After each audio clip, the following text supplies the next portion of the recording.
Hola amigos de la programación. ¿De dónde obtengo los requisitos? Eso es una pregunta que normalmente uno como desarrollador se hace.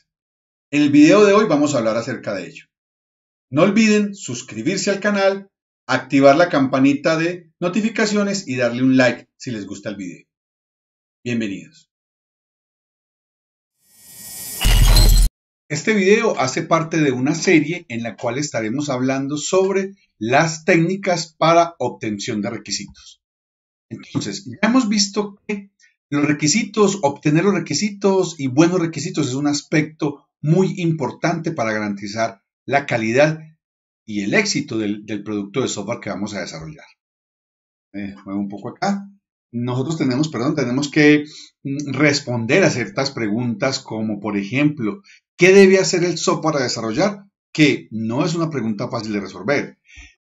¿Qué características debe tener? ¿Qué características de calidad, de funcionamiento, restricciones debe tener ese software?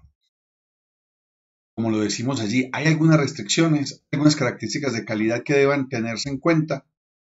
Y algo también importante es si este software se adaptará a la evolución del sistema, es decir, que el software no se desarrolle solo para lo que está ahora, sin tener una visión de futuro, porque el software generalmente va a permanecer durante mucho tiempo después de que se desarrolle.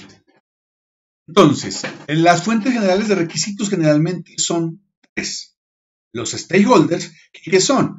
Son esas personas, organizaciones y entidades que de una manera directa o indirecta afectan o se ven afectados por el sistema en donde se desplegará el software a desarrollar. Puede ser que uno no haga parte de la organización donde está el software.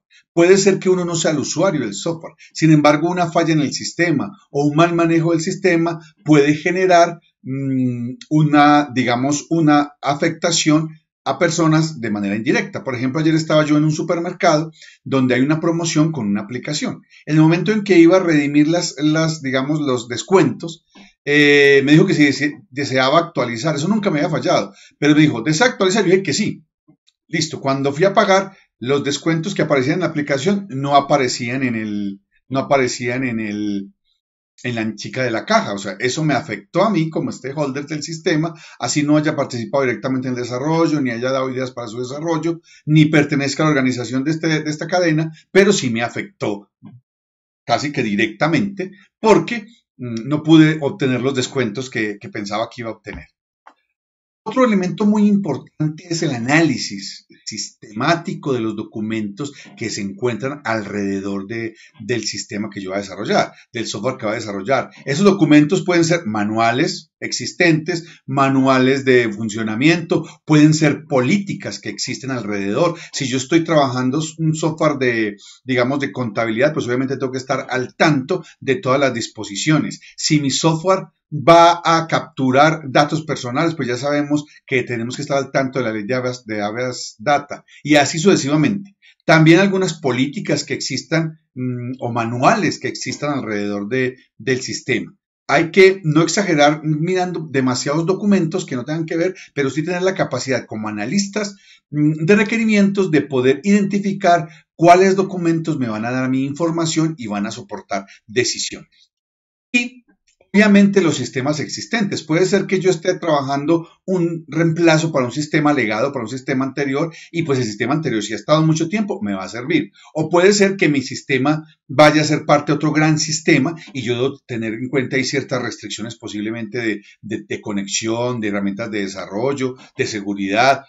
O también, por qué no decirlo, puede ser un software que ya existe de la competencia y yo quiero mejorarlo, tener algunas de sus características y mejorarlo. Esos también son fuentes principales de requisitos.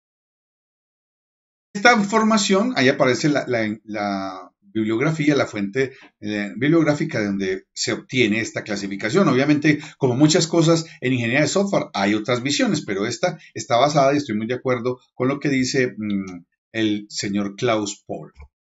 Bueno, implica, y esto es bastante interesante lo que les voy a explicar ahorita, la obtención de requisitos es todavía una actividad humana. Si bien hay elementos de investigación con respecto a inteligencia artificial, deep learning aplicado a la obtención de requisitos, todavía y posiblemente por algún tiempo seguirá siendo una actividad humana. Y eso para el analista de requisitos, implica algunas características, algunas competencias, algunos skills que son importantes que tengan. Aquí vamos a ver y casi que debe ser pues un genio. Psicología cognitiva. ¿Por qué? Pues yo me hago un poco acá porque estoy alterando un poco la letra. Debe tener un entendimiento de las dificultades de las personas para describir sus necesidades. Esto es muy importante, ¿por qué? Porque el software no es solamente lo que el usuario quiere, realmente es lo que el usuario necesita. A veces coinciden, a veces no. Uno como analista debe tener la capacidad de identificar cuáles son esas dificultades que el usuario presenta y cuáles son sus necesidades. Antropología, ¿por qué? Porque yo debo ser capaz de observar las actividades humanas que ayudan al desarrollador a entender cómo el sistema ayuda o dificulta esas actividades. Hay que tener un poco ese concepto porque cuando yo voy a incorporar un sistema o desplegar un sistema en un entorno, pues generalmente esto va a causar ciertas alteraciones en el sistema, en el entorno en el que se encuentra. Ya lo hemos visto con aplicaciones como Uber, como aplicaciones como Airbnb, que puede ser que para un grupo de personas sea aceptable, sea conveniente, pero para otros grupos de personas no. Y eso a escalas pequeñas también funciona. Yo debo de tener esa capacidad de no solamente la información que obtengo por conversaciones o por análisis de las charlas que tengan con los stakeholders, sino también de lo que ellos hacen, de sus actividades. Sociología, porque generalmente, como lo decía antes en los ejemplos, estos cambios van a causar de alguna u otra manera cambios políticos, culturales o incluso de funcionamiento de un entorno social que va a causar la automatización. Lingüística. Es importante porque yo generalmente desde un punto de vista de ingeniero tengo ya una jerga muy técnica y yo debo tener la obtención de requisitos en su mayoría es una parte que tiene que ver con comunicación. Entonces yo debo de tratar de utilizar un lenguaje adecuado para comunicarme con el stakeholder y también tener la capacidad de que lo que me digan los stakeholders identificar ambigüedades, contradicciones, etcétera, que en últimas permitan definir requisitos concretos que realmente reflejen lo que el sistema va a hacer.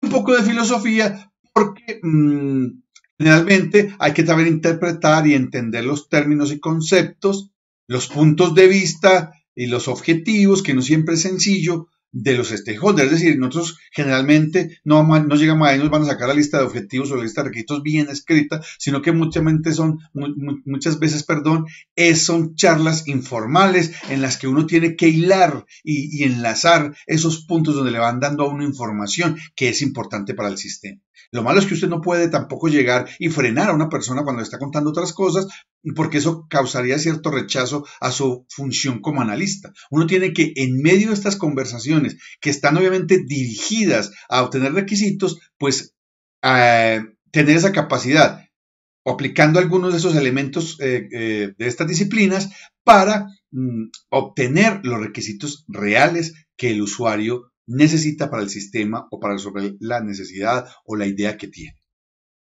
Hay algunas técnicas de obtención de requisitos, afortunadamente, y ustedes, aquí yo voy a dar una lista muy general, en un video posterior presentaré una de ellas, la entrevista, pero de esto se encuentra muchísima información. Lo primero, lo supuse que iba a estorbar aquí, es la entrevista. Es la más lógica, es la más común, es la que yo les dije que iba a presentar un video posteriormente, porque esta, pues el sentido común lo dice, es la más lógica, la más obvia también, de hablar con los stakeholders directamente. Pero ya veremos que hay técnicas, no simplemente una charla informal, sino que hay técnicas para hacer entrevistas.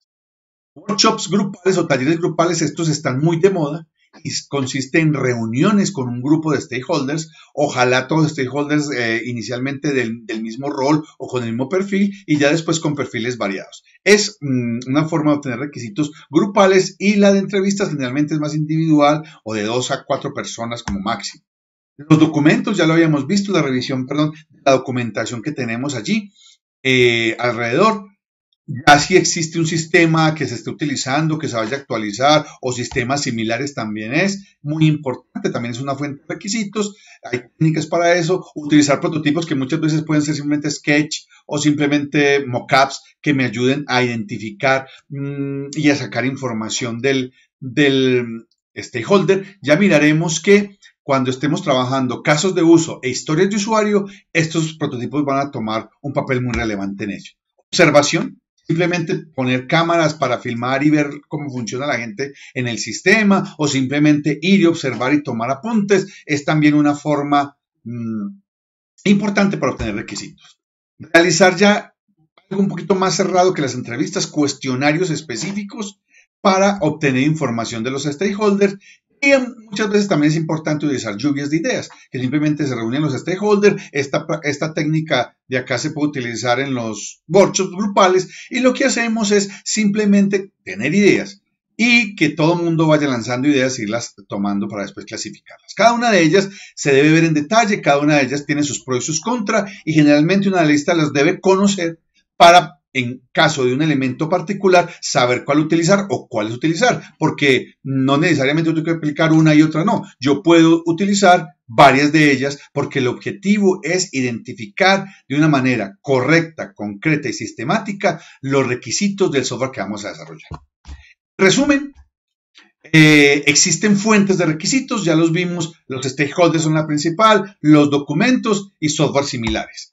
Hay varias técnicas de todos los colores y sabores que se adaptan a la situación específica para obtener requisitos y finalmente la obtención de requisitos es un asunto que nos obliga a tener ciertas competencias básicas en otras disciplinas como filosofía, antropología, sociología, etc.